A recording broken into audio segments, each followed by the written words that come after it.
guys, today we're gonna cook pancit canton. Let's boil some water.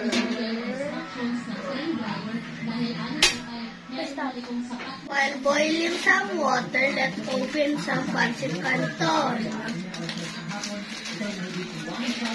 Let's use scissors.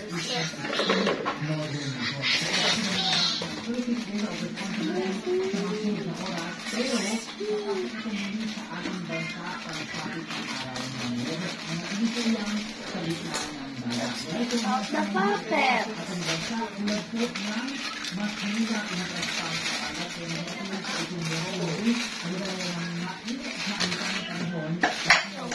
another one.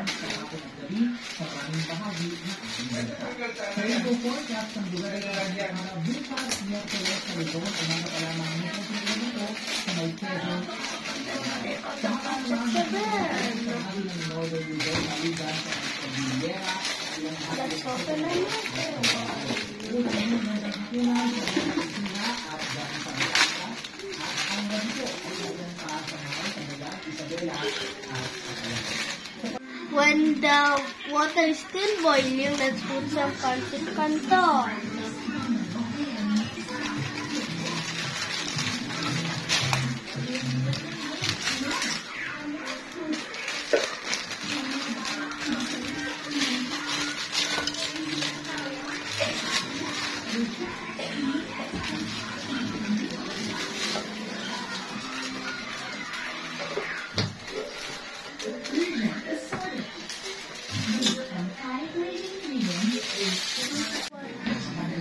When the noodles is soft, mix them.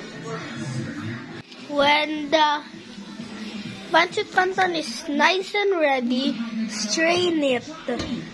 As an adult for help, so don't get burned. Add the sauce. You need to shake it first. Minsan po, totoo yan, na politika ang assistance. Be careful when adding. Hindi naman nag-i-decide pero kasi sa akin ang bigawas ang pagkakalit ng ilang pag-isinula. Simpleng tanong. Tell us more about the book, isang kaibigan, at ilang kopya nito ay ibinibigyan mo sa halagang 10 pesos at i-distribute sa kasama ng mga bag sa 1 million learners sa remote communities. Madam Chair, this is an example of politicizing the budget hearing through the persons of the senator. Ang problema ko kasi, nakalagay yung pangalan ko doon sa libro. At yung libro na yan, ibibigay namin doon sa mga bata. At yung mga bata na yan, ng mga magulang, na boboto. Ang pangalan ko ay nagkalat doon sa kung saan man ibibigay yung libro. Madam Chair, we commit to send tomorrow everyone in this room a copy of the book. Madam Chair, hindi ko maintindihan yung ugali ng ating resource person. It is a simple question. Paulit-ulit na this is politicizing. Ang DP ang nagbanggit ng salitang boboto. Wala akong sinabing boboto.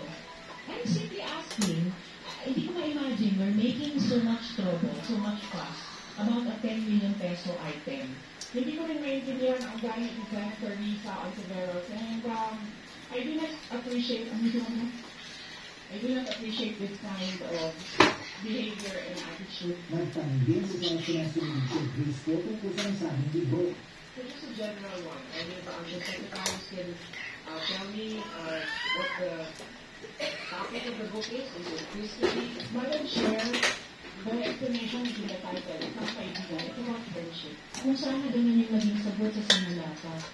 Diba? Napakasimple. Simpleng tanong, dapat simpleng sagot. Magkwento ka ng kwento na sinabi dati na walang kinalaman sa tanong ko. Matapos ang sabutan sa pag-ibig, humarap naman sa liga. This is the last one. Sa alam ang nangyayari, hindi siya nagpapalala sa nagpapalitang impeachment sa kanya sa kamara. Bahagi niya ang pinagpapalasa sa nagpapalito. Natin kumalo sa mga nalis pamilya sa bansa. Let's mix it. sa 2028. Sa isyu naman ng dagang seguridad, ginawintang ng sila pagmumula ang 38 at pinadala matapos na pinikol na makaya ng 24 na pulis na nakatalaga sa ABP.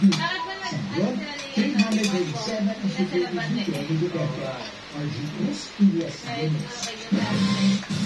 Nanindigan si Department of Interior and Local Government Secretary Bengo Rabalos na hindi umabuso ang pulis sa pagsilbi ng arrest warrant kay Kingdom of Jesus Christ leader Pastor Apollo Quiboloy noong Hunyo sa pagdinig po ng Senate Committee on Public Order and Dangerous Drugs ngayong Martes.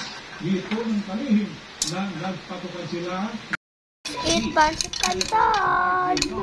para sa Nationalist Party at dating Senate President Vicente Soto III para sa NPC at Camarines Sur 2nd District Representative El Rey Vicente para naman sa NUP. Muling naglabas ng saloobin ng aktor na si Sandro Bulak sa social media account kaugnay ng kanyang pinagdaraanan. Ayon sa kanya, mistulang nawasak ang kanyang So spicy. sa kanya. Bye guys! Na hindi siya Bye guys!